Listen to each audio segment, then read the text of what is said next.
오늘 하나님께서 저희에게 주시는 말씀은 계시록 12장 1절부터 6절까지의 말씀입니다. 계시록 12장 1절부터 6절 한 목소리로 읽어보도록 하겠습니다. 하늘에 큰 이적이 보이니 해를 옷 입은 한 여자가 있는데 그 발 아래에는 달이 있고 그 머리에는 12별의 관을 썼더라. 이 여자가 아이를 베어 해산하게 되매 아파서 애를 쓰며 부르짖더라. 하늘에 또 다른 이적이 보이니 보라, 한 큰 붉은 용이 있어 머리가 7이요 뿔이 10이라. 그 여러 머리에 7 왕관이 있는데 그 꼬리가 하늘의 별 3분의 1을 끌어다가 땅에 던지더라. 용이 해산하려는 여자 앞에서 그가 해산하면 그 아이를 삼키고자 하더니 여자가 아들을 낳으니 이는 장차 철장으로 만국을 다스릴 남자라. 그 아이를 하나님 앞과 그 보좌 앞으로 올려가더라. 그 여자가 광야로 도망하매 거기서 1260일 동안 그를 양육하기 위하여 하나님께서 예비하신 곳에 있더라. 아멘.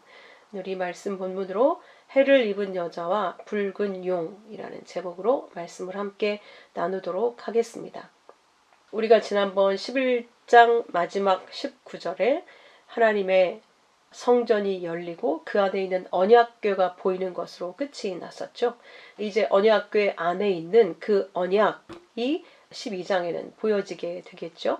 그래서 하나님께서 우리에게 하늘 문을 여시고 성전 문을 여시고 보여주시는 그 언약이 무엇인가를 오늘 12장 1절부터 그려내고 있습니다.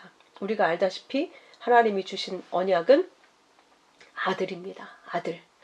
그 아들 예수, 그 예수 안에 생명이 있다. 요한복음 1장 4절에 말씀을 하고 있고 그 생명이 바로 성도들의 빛이다. 이렇게 선언을 했습니다. 그래서 1절이 하늘에 큰 이적이 보이니 해를 옷 입은 한 여자가 있는데 라고 하면서 여자가 등장을 합니다. 여자. 해를 옷 입은 한 여자. 성경에서도 먼저 아담이 지음을 받았죠. 그리스도께서 먼저 계셨습니다. 그리고 그 사건의 시작은 여자로부터 시작이 되죠. 그런 것처럼 여기에 지금 해를 입은 한 여자가 있는데 여자가 시작을 합니다. 교회를 상징하는 여자. 이 계시록에는 두 여자가 나오는데 붉은 용을 탄 여자가 이제 후반부에 나올 것이고 먼저 해를 옷 입은 한 여자가 등장을 하고 있습니다. 빛을 입은 여인. 남편 없으면 안 되는 남편에게서 나온 남자에게서 나온 그 예수에게서 나온 교회를 해를 옷 입은 여자라고 상징하고 있죠. 해같이 빛나는 분이 예수 그리스도셨고 그 빛의 근원이 하나님이십니다. 근데 그 해, 그 빛을 옷 입은 여자 교회가 있는데 그 발 아래에는 달이 있고 발은 온 존재를 지탱하는 지체죠. 그래서 우리 존재 자체를 의미하는 것인데 그 우리의 존재가 달이더라. 달은 자체의 빛을 갖고 있지 않습니다. 해의 빛을 받아서 비추이는 그런 행성이죠. 달, 우리의 존재는 달이다 이 말이죠. 해, 하나님의 빛을 받아서 비추이는 존재, 우리 존재는 그런 달, 빛이다 이렇게 설명하고 있죠. 그리고 그 머리에는 12별의 관을 썼더라. 머리에는 12별, 12는 아들들의 숫자, 하나님의 백성, 하늘과 땅이 하나가 된 그 백성들을 12로 표기하고 있죠. 별은 빛을 내는 존재를 설명하는 거죠. 그래서 하늘의 별, 12별, 아들들이라고 하는 별, 빛을 내고 있으니 하나님의 생명을 가진 그 빛을 내는 관, 그 생명을 가진 면류관을 썼더라. 관을 썼더라. 그러니까 머리에 스테파노스, 면류관을 썼는데 그 관이 12별 빛으로 빛나더라. 그러니까 결국 해를 옷 입고 발 아래엔 달이 있고 머리에는 12별이 빛나는 전체가 다 빛 가운데 휩싸여 있는 그런 모습이죠. 교회를 이렇게 묘사하고 있는 거예요. 빛으로 가득 찬 하나님께서 우리를 빛으로 둘러싸서 빛을 받는 존재, 빛을 비추이는 존재, 그 빛을 받아서 또 어딘가에 빛을 내보내는, 빛을 비추이는 그런 존재라고 설명을 하고 있습니다. 생명을 가진 존재. 그래서 에베소서 5장 8절에서도 너희가 전에는 어둠이더니 이제는 주 안에서 빛이라. 그러니 빛의 자녀들처럼 행하라. 이게 페리파테오, 걸어라, 살아라, 이런 뜻이죠. 빛의 자녀들처럼 살라. 빛으로 하나님이 이렇게 다 둘러쌌으니 너희는 이제 그 빛을 따라 살아라. 빛을 따라 산다는 게 무엇입니까? 요한복음 12장 36절 주님께서 말씀하셨죠. 빛을 믿으라. 그리하면 빛의 아들이 되리라. 그 빛은 예수 안에 있는 그 생명이 우리의 빛이요. 우리에게 빛이라고 표현해주는 그 빛은 예수 그리스도요. 하나님의 말씀을 상징하는 것입니다. 그러니까 결국 그리스도께서 우리에게 주신 말씀을 믿음으로 살아라. 어두움의 자녀들처럼 이 어두움의 세상과 죄로 부패한 자신의 생각과 감정을 의지하지 말고 이 세상 어두움들이 말하는 것, 그 말을 따라 살지 말고 죄로 부패한 네 생각, 예레미야가 말씀하셨죠. 만물보다 심히 거짓되고 부패한 게 인간의 마음이라고, 사람의 마음이라고 분명히 말씀하셨습니다. 그러므로 너희는 너희의 육의 생각, 절대 너희의 육의 마음을 의지하지 말고 내 말, 진리의 말을 의지해서 살아라 라고 말씀하셨어요. 우리는 내 생각과 내 마음을 믿고 내 생각을 의지해 살고 내 감정을 쫓아 살게 되면 고난이고 고통이고 죽음이고 그게 곧 멸망입니다. 하나님께서 우리에게 말씀을 주신 이유는 그 어두움의 생각, 세상의 말, 거짓된 네 마음, 네 마음에서 나온 그것들 의지하지 말고 그 더러운 마음에서 나온 그런 행위, 이런 거 의지하지 말고 내 언약을 의지하고 살아라. 그래서 그 언약을 의지하고 사는 빛 가운데 있는 자기 자녀들을 아가서에서 이렇게 묘사합니다. 6장 10절에 아침빛같이 뚜렷하고 달같이 아름답고 해같이 맑고 깃발을 세운 군대같이 당당한 여자는 누구인가? 감탄하고 있죠. 군대같이 당당한 이 단어 안에는 가장 뛰어나고 놀라운 이런 의미가 있습니다. 아가서 6장 4절에서는 또 이렇게 얘기합니다. 내 사랑아, 너는 디르사같이 어여쁘고, 디르사는 기쁨이란 뜻이거든요. 내 기쁨이어서 어여쁘다. 너의 고음이, 아름다움이 예루살렘같이 곱고, 그러니까 평화, 예루살렘은 평화의 터전을 얘기하지 않습니까? 깃발을 세운 군대같이 당당하구나. 뛰어나고 놀랍구나.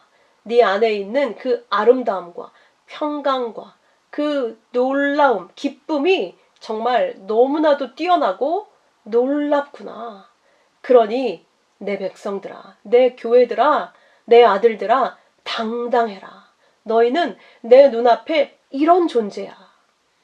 네가 네 자신을 볼 때에는 항상 불평이고 마음에 안 들고 또 실수하고 또 염려하고 불안해하고 근심하고 또 탐욕으로 쫓아나가는 너를 보면서 고통스럽고 힘들겠지만 내 눈앞에 그 모든 죄는 이미 내 아들이 지고 죽었고 이제 네 육은 내 눈앞에 아무것도 더럽게 보이지 않으니 너는 이제 당당해라.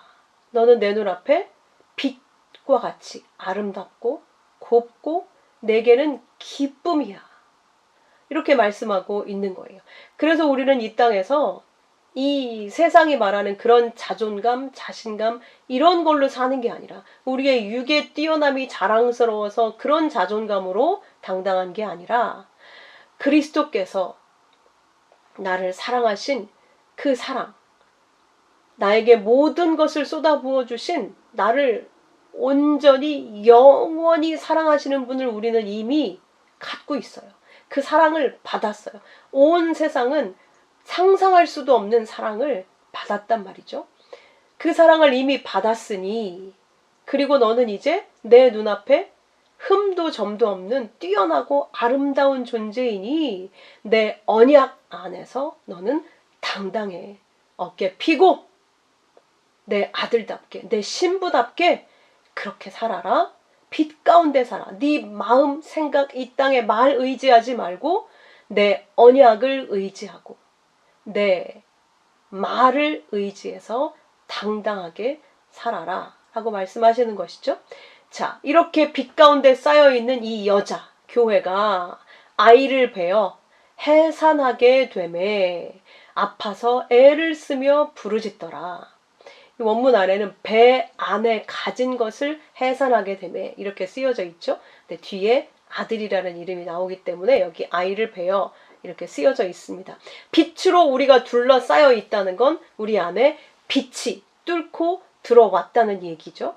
빛은 예수의 생명을 얘기하는 것이고 그 생명은 우리의 믿음으로 오게 되어지는 것입니다. 그러므로 아이를 베었다라는 건 예수의 영이, 예수의 생명이 내 안에 들어왔다. 어떻게? 말씀으로. 예수 그리스도의 영이 내 안에 들어왔어요. 그 아들이 내 안에 들어왔어요. 빛이신 예수 그리스도가 내 안에 들어왔어요. 믿음으로 내 안에 들어오게 됐어요. 갖게 됐어요. 그런데 내 안에 들어오면 우리가 임신을 하면 반드시 해산을 하지 않습니까? 믿음이 들어오면 그 보이지 않는 믿음이 반드시 해산하게 된다는 것이죠. 그래서 결국 해산을 하게 됩니다. 내 안에 믿음이 들어왔으니까 반드시 그 열매가 나오겠죠. 그 해산을 하게 되면 아파서 애를 쓰며 부르짖더라. 그런데 내 안에 들어온 생명이 그 예수가 그 아들이 내가 해산하게 될 때에는 너무너무 고통스러워서 아파서 부르짖게 되더라는 거예요. 이 얘기를 이사야서 66장 9절에서 이렇게 얘기합니다. 여호와께서 이르시되 내가 아이를 갖도록 하였은즉 해산하게 하지 아니하겠느냐? 하나님이 우리에게 아이를 갖도록 아들을 잉태하도록 보내셨다는 거예요. 미가서 4장 10절에서도 딸 시온이여 해산하는 여인처럼 힘들여 낳을지어다. 이것이 하나님의 언약인 거예요. 내가 너에게 아들을 주어서 반드시 아들을 낳게 할 거야. 그런데 너희가 그 아들을 낳고 바벨론까지 이르게 될 텐데 거기서 구원을 얻게 될 거라는 거예요. 그 아들로 말미암아. 그래서 내가 너를 그 원수들의 손에서 속량해 내겠다. 이게 하나님의 구원의 약속입니다. 그래서 디모데전서 2장 15절에도 여자들이 만일 정숙함으로, 정숙은 근신, 말씀에 대한 분별력, 그 분별력 근신하는 마음으로 믿음과 사랑과 거룩함에 거하면 그 해산함으로 구원을 얻으리라 라고 말씀하고 있습니다. 그러니까 여자는 해산을 해서 구원을 얻는다는 거죠. 교회는 반드시 잉태된 아들을 해산해야지 구원을 얻는다고 말씀하고 있습니다. 그게 믿음과 사랑과 거룩에 거하고 있다는 증거라는 거예요. 그게. 그 해산이 우리에게 구원이라고 말씀하고 있는 겁니다. 그걸 바울은 로마서 10장 10절에서 이렇게 표현합니다. 사람이 마음으로 믿어 의에 이르고 입으로 시인하여 구원에 이르느니라. 우리 안에 들어온 믿음은 보이지 않는 무형적인 것이죠. 우리 안에 잉태된 아기는 보여지지 않습니다. 요즘은 초음파로 그 안에 있는 모습을 볼 수 있지만 실제 그 아이의 온전한 모습은 볼 수가 없죠. 내게 잉태된 아들이 반드시 해산해서 나와서 내 눈으로, 내 온 몸으로 체감을 할 수 있게 된다는 얘기죠. 하나님의 믿음이 우리 안에 들어오면 내 마음에만 머물지 않고 반드시 입으로 시인하게 된다는 거예요. 반드시.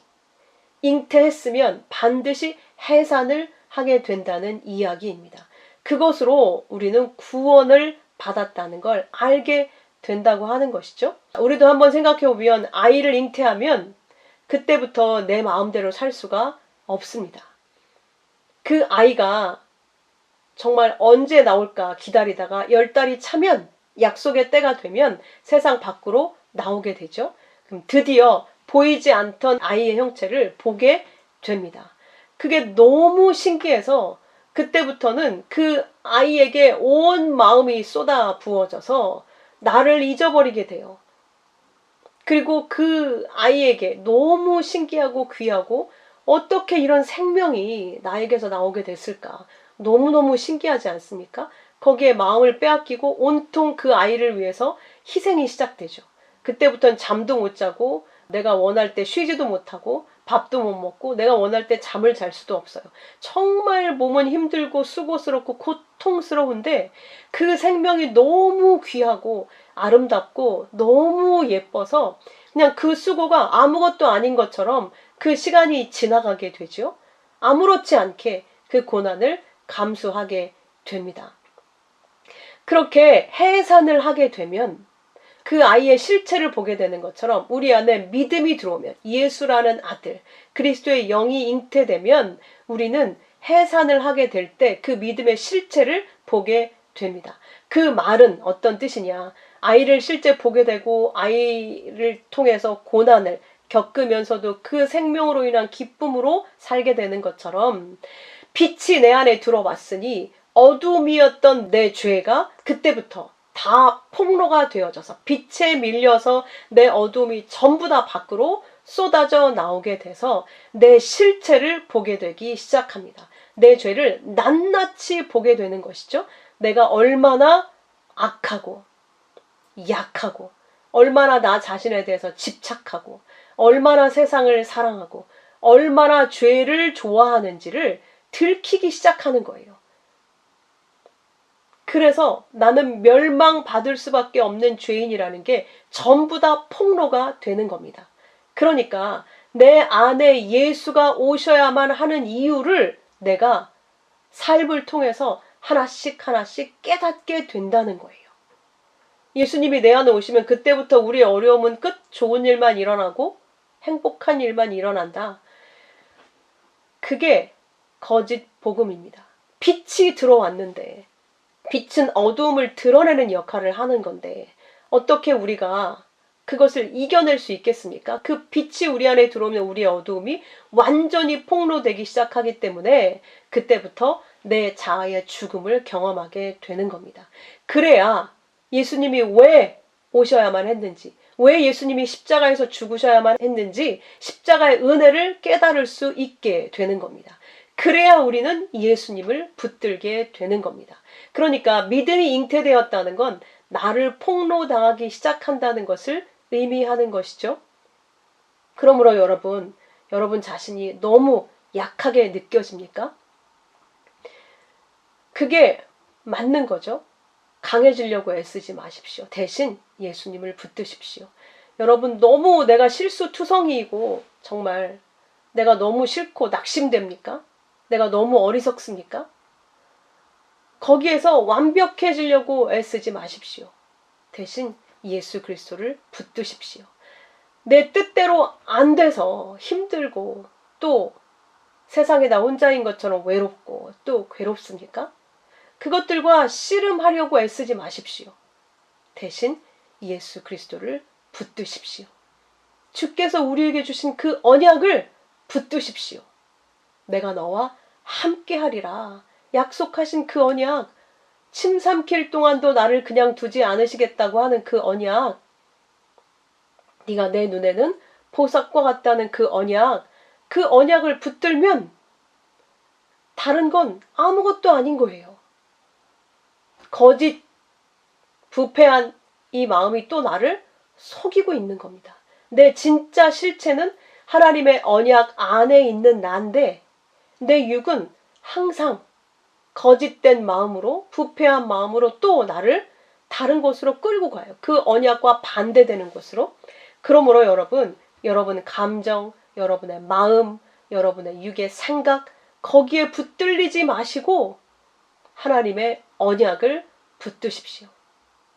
그 안에서만 우리는 만족할 수 있고 그 언약을 믿을 때만 우리는 강해질 수 있고 완전한 것이며 행복을 누릴 수가 있습니다. 그러므로 우리에게 있는 약함과 악함, 그 죄는 나쁜 게 아니라 그것을 통해서 예수를 붙들게 하시고 그 언약을 붙들어 살리게 하시려고 하는 은혜의 도구라는 것을 기억하십시오. 그것들을 통해서 예수 붙들면 우리는 사는 겁니다. 그런데 그것을 통해 나를 그렇게 만들려고 애를 쓰면서 그 세상의 방법들로 나를 그렇게 만들려고 강한 존재로 만들고 완전한 존재로 만들고 자랑스러운 존재로 만들고 그렇게 하려고 하는 그런 애씀이 곧 멸망이라고 하는 것을 우리는 기억해야 합니다. 절대 그것이 우리에게 만족과 행복을 줄 수 없습니다. 더 가면 갈수록 비참함으로 우리를 몰아가게 될 것입니다.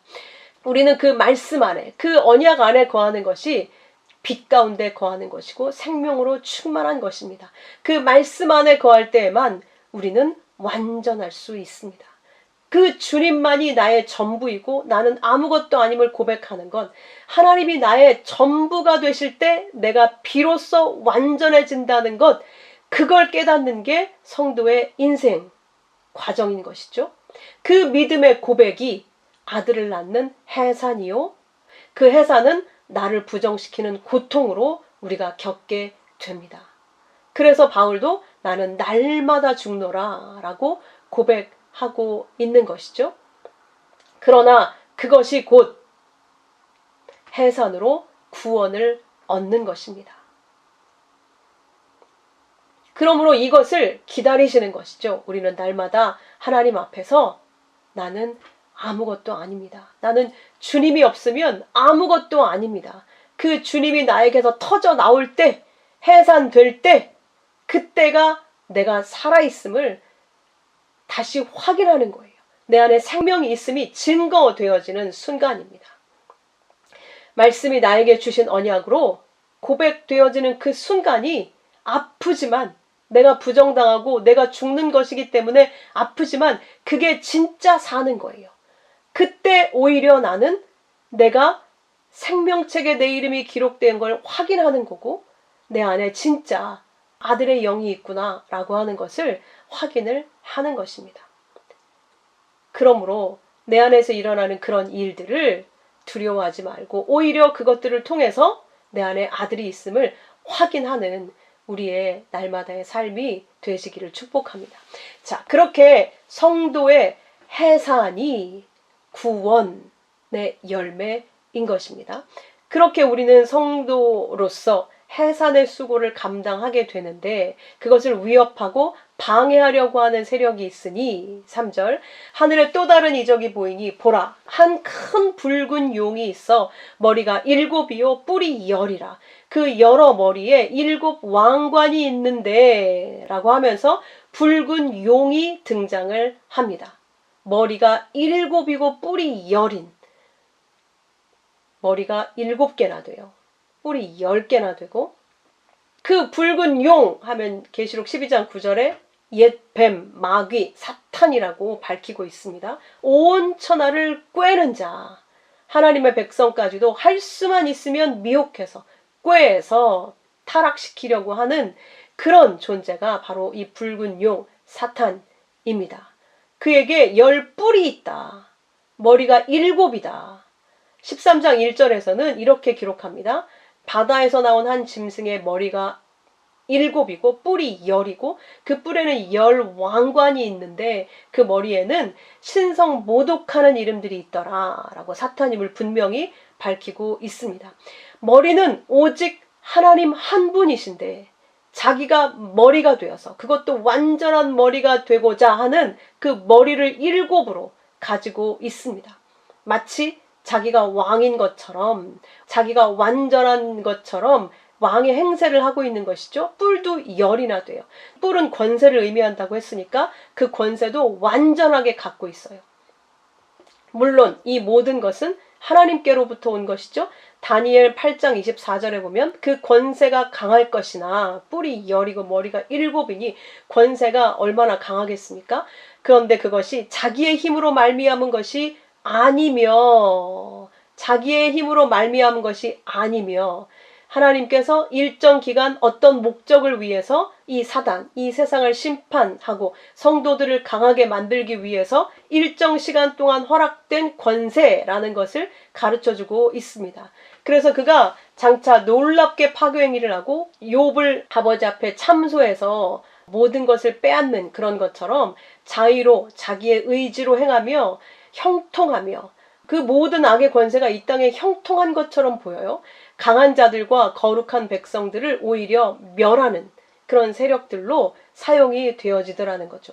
우리는 그들로 인해서 실패하고 죽음을 겪으면서 부활을 하게 되는 것이죠. 이 세상은 그것으로 말미암아 멸해지게 되는 것이고, 이렇게 잠시 동안 그 놀라운 권세를 가지게 될 것이지만 창세기 3장 15절 말씀처럼 여자의 후손이 네 머리를 상하게 할 것이다. 완전히 그 권세가 박살나게 될 것이다. 이게 예수 그리스도가 십자가에 못 박히셨을 때 사단의 권세도 완전히 멸망하게 되었다고 하는 것을 말씀하고 있는 것입니다.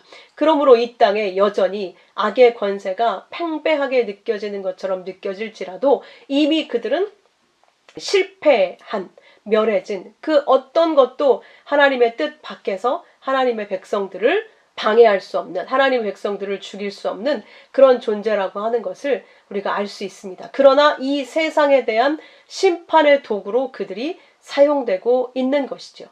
이렇게 이 땅에 보내진 용의 권세, 붉은 용이 자기의 권세를 가지고 활동을 하게 됩니다. 계시록 5장 6절에 보면 어린 양의 모습을 7뿔 7눈으로 묘사하고 있죠. 하나님의 언약의 영으로 충만한 자. 그런데 붉은 용을 상징할 때는 머리가 7개이고 뿔이 10개이고 많은 관을 썼다고 그렇게 표현을 하고 있는 것이죠. 7개의 왕관이나 자기가 쓰고 있는 그런 모습을 가지고 있습니다. 우리의 머리이고 우리의 왕은 주님이신데 사실상 주님은 자기가 머리에 왕관을 쓰지 않으십니다. 그분이 왕이신데 계시록 14장 14절에 인자와 같은 이가 구름 위에 앉으셨는데 그 머리 위에는 금 면류관을 썼다.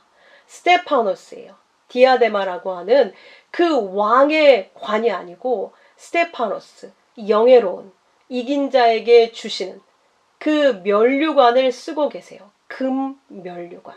하나님께서 주신 그 금 면류관. 이렇게 표현을 하죠. 그러니까 예수님의 관은 순종의 면류관이지 자기가 왕임을 과시하는 왕관이 아니라는 걸 알 수 있습니다. 그러니까 사단은 자기가 왕임을 과시하는 왕의 관을 썼다라고 표기를 하고 있고, 예수님은 왕이심에도 불구하고 승리의 관, 영예로운 관, 하나님께서 주신 그 왕의 관을 쓰셨다고 표기하고 있습니다. 그것이 완전히 다른 관입니다. 똑같이 머리의 관임에도 불구하고 이거 금 면류관이 예수님은 금으로 하나님의 언약의 말씀으로 충만하신 왕이다라고 표현을 하고 있는 겁니다.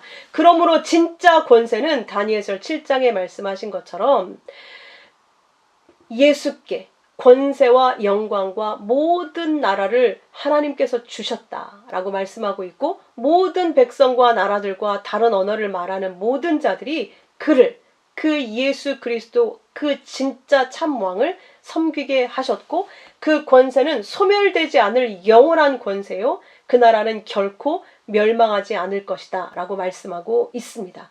멸망하지 않을 영원한 나라의 권세자, 그 통치자가 바로 예수 그리스도다 라고 골로새서 2장에서도 말씀하고 있습니다. 그 예수의 영으로 너희가 충만해졌으니 너희 안에 충만한 그 예수 그리스도, 그 아들은 모든 권세자, 모든 통치자, 모든 것들의 머리시다 라고 말씀을 하고 있습니다. 그리스도께서 우리의 머리가 되시고 땅의 모든 왕들의 머리가 되신 예수 그리스도를 계시록 1장 5절에서도 고백하고 있고, 에베소서 4장 15절에서도 그는 머리니 곧 그리스도시라. 그리고 그리스도의 머리는 하나님이시다 라고 그렇게 말씀하고 있습니다. 그리고 그 백성들은 스가랴 9장 16절에 그날에 하나님께서 자기 백성을 양떼같이 구원하시는데 그들이 왕관의 보석처럼 여호와의 땅에서 빛날 것이다 라고 말씀하고 있습니다. 그러니까 그 예수 그리스도라고 하는 왕관에 박혀있는 보석들이 바로 하나님의 백성들이라는 거예요. 우리들, 성도들이라고 말씀을 하고 있습니다. 그 왕관에 새겨진 보석들, 스테파노스 안에 다 새겨져 있는 보석들이다 라고 말하고 있습니다. 출애굽기 28장에도 제사장의 에봇의 어깨끈 위에 두 보석을 박으라고 말씀하고 있고, 마치 우리를 어깨에 지고 어린 양을 어깨에 두르고 하나님께로 돌아오는 그런 모습이죠. 또 제사장의 흉패 앞에다가 12보석이 새겨져 있었죠. 우리는 그렇게 그리스도라고 하는 생명 안에 담긴, 그리스도라는 빛 안에 담긴 그 작은 빛들이라고 하는 것을 보여주고 있습니다. 반면 이것은 영원히 빛날 빛이고 영원한 생명이지만, 이 붉은 용이 가지고 있는 권세는 빛과는 상관없는 일시적인 어떤 목적을 위해서 권세를 부여받은, 결국 멸망하게 될 그 권세라고 하는 것을 이렇게 비교해서 설명을 하고 있습니다. 4절에 보면 붉은 용의 꼬리가 하늘의 별 3분의 1을 끌어다가 땅에 던지더라 라고 말씀하고 있습니다. 그 붉은 용의 꼬리는 하늘의 별 3분의 1을 끌어다 땅에 던지는 그런 일부터 시작을 하고 있죠. 자, 붉은 용의 꼬리, 꼬리하면 우리가 앞에서 공부한 게 생각이 나죠. 전갈과 같은 꼬리. 그 꼬리는 뱀 같고 꼬리에 머리가 있어. 머리가 7개나 있지만 그 꼬리에 머리가 있다. 그 머리는 꼬리에 불과한 것이다 라는 것을 알 수가 있는 것이죠. 그 꼬리로 하늘의 별 3분의 1을 끌어다가 던지더라, 땅에. 이 용의 꼬리로 땅에 던지움을 입은 별들이 무엇인가 우리가 그걸 알아야겠죠. 자, 별은 성경에 3가지로 구분이 되어져 있습니다. 먼저는 그 하늘의 별이 무엇을 의미하는가. 창세기 26장 4절에 보면 내 자손을 하늘의 별과 같이 번성케 하리라 아브라함에게 언약하시죠. 그리고 요셉도 꿈을 꿨는데 하늘에 해와 달과 11별이 나에게 절하더이다. 그래서 해, 달, 별, 하늘에 속해 있는 그 별이 하나님의 백성들임을 이렇게 설명하고 있죠. 시편 147편 4절에도 그가 별들의 수요를 세시고 그것들을 다 이름대로 부르시더라. 그 별들이 하늘에 속한 별들. 많은 사람을 옳은 곳으로 인도한 자는 하늘의 별과 같이 빛나리라. 그래서 하나님의 백성들을 하늘에 속한 빛들, 그래서 별들로 그렇게 표현을 하고 있습니다. 그런 두 번째는 계시록 6장 12절처럼 여섯째 인이 떼지니까 태양이 온통 피처럼 검어지고 하늘의 별들이 무화과 나무가 대풍에 흔들려 떨어지는 것처럼 땅에 떨어지며, 이렇게 설명을 하고 있죠. 계시록 8장 12절에서도 넷째 천사가 나팔을 부니까 해 3분의 1, 달 3분의 1, 별 3분의 1이 타격을 받아서 어두워지니, 이렇게 표현하고 있고, 마가복음 13장 21절에서도 마지막 때가 되면 거짓 선지자들이 이 땅에 가득하게 될 건데 택하신 자들까지 할 수만 있으면 미혹하려고 할 그때가 되면 이제 예수님이 재림하실 때가 가까워질 텐데, 그때 해가 어두워지고 달이 빛을 내지 않고 별들이 하늘에서 떨어지게 될 거다. 그러니까 실제 자연적인 하늘에 속한 그 별, 행성들이 어두워지고 떨어지고 그런 일들이 있다는 거예요. 빛이 점점점 어두워진다고 하는 거예요. 해, 달, 별이 하늘에 있는 하나님의 그 빛, 진짜 생명의 빛을 설명하기 위한 물질들이잖아요. 근데 그것들이 빛을 잃어버리게 된다는 거예요. 점점 어두워지게 된다는 것이죠. 이 땅도 하나님의 백성들이 훈련 끝나고 하늘로 올려져 가면 갈수록 이제 어두워져 가고 있는 것이잖아요. 그래서 이 자연적인 이 세상에 설치해 놓은 빛을 설명하는 해달 별도 예수님의 재림의 때가 되면 어두워진다. 그리고 그때 인자가 구름을 타고 영광 중에 오시는 걸 너희가 볼 거고 그때 택하신 자들을 다 모을 거다라는 예언이 되어져 있습니다. 마지막 세 번째 하늘의 별들은 이사야 14장 12절에 있는 것처럼 너 아침의 아들 계명성이여. 이 계명성은 새벽별을 의미하는 건데요. 이 할랄이라는 어근에 들어있는 의미가 자랑하다, 빛내다, 어리석다 이런 뜻이거든요. 그러니까 그 계명성, 새벽별 계명성, 너는 어찌 그리 하늘에서 떨어졌으며 라고 말씀하고 있는 이 하늘의 계명성은 루시퍼, 타락한 천사를 얘기하고 있는 것이죠. 그는 자기를 자랑하는 자, 하나님 앞에 어리석은 자, 자기를 스스로 빛나게 하려고 하는 자, 교만한 자를 설명하는 것이죠. 그를 설명하는 걸 알 수 있습니다.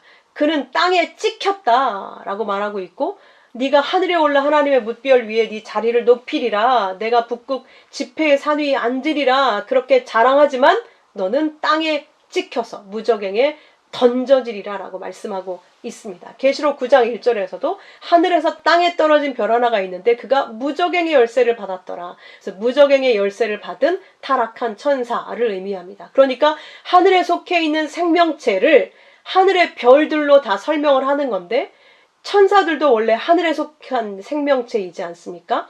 그들을 이 붉은 용이 자기 혼자 이 땅에 쫓겨나는 것이 아니라 그 많은 하늘에 있는 천사들을 함께 이 땅으로 데리고 타락시켜서 던져 내려온다고 하는 것을 설명하고 있는 겁니다.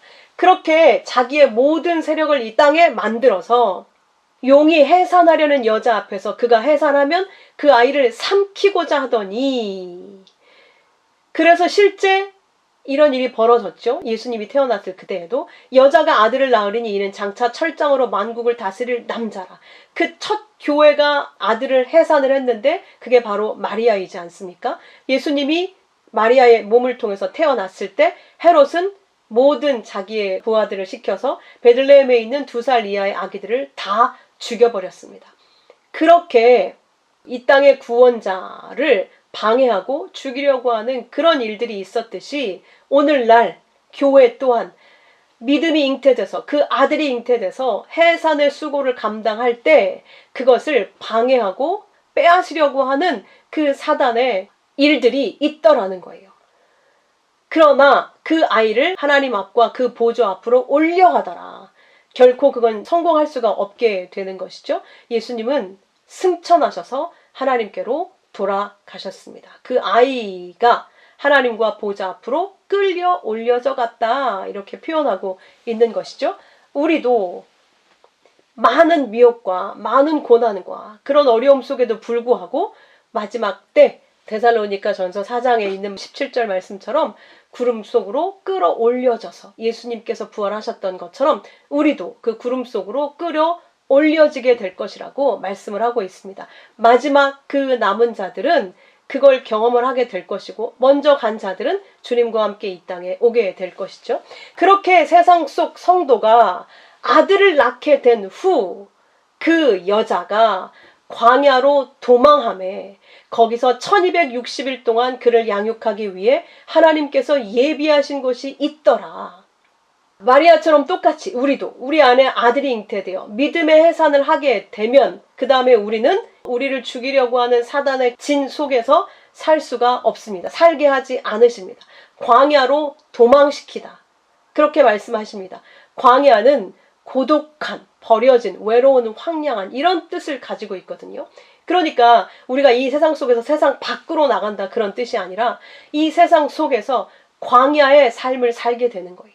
그 광야로 피하게 하신다는 거예요. 거기서 1260일 동안 우리가 이 땅을 사는 역사의 기간이죠. 인생의 기간이죠. 우리를 양육하시기 위해서 하나님이 예비하신 곳이 바로 광야더라는 거예요. 그래서 우리가 이 세상에 살면서 더 이상 세상의 가치대로 살 수가 없게 광야를 살게 하신다는 거예요. 이 세상 속에 있지만, 우리 몸은 세상 속에 있지만 광야로 끌어내진 것처럼 이 세상이 기뻐하고 이 세상이 즐거워하고 이 세상이 추구하는 것을 쫓아가도록 놔두지 않으신다는 거예요. 그러니까 우리는 그 수많은 사람들이 가는 길에 같이 설 수 없으니까 당연히 외롭고 고독하고 마치 때로는 버려진 것 같고 그렇게 느껴지겠죠? 교회는 이렇게 아들을 해산한 후에는 결코 내 안에 아들이 잉태됐고 아들이 믿음으로 나아졌기 때문에 이제는 아들과 함께 살기로 결정이 되었고 아들과 함께 가게끔, 아들과 한 멍에를 지고 가게끔 하나님께서 이끌어가기 시작하셨기 때문에 우리는 광야의 삶, 세상의 멍에를 같이 지고 살 수가 없다는 거죠. 그래서 너희는 그들과 멍에를 같이 하지 말라고 말씀하고 계신 겁니다. 멍에를 같이 지고 갈 수 없다는 뜻인 것이죠.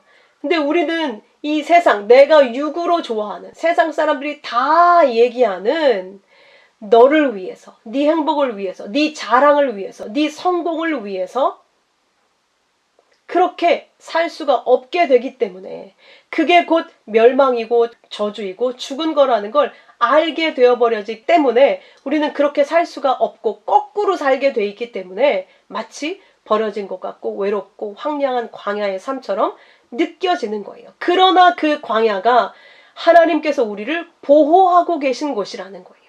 붙들고 계시는 곳이라는 거예요. 여기가 하나님께서 예비하신 광야라는 것입니다.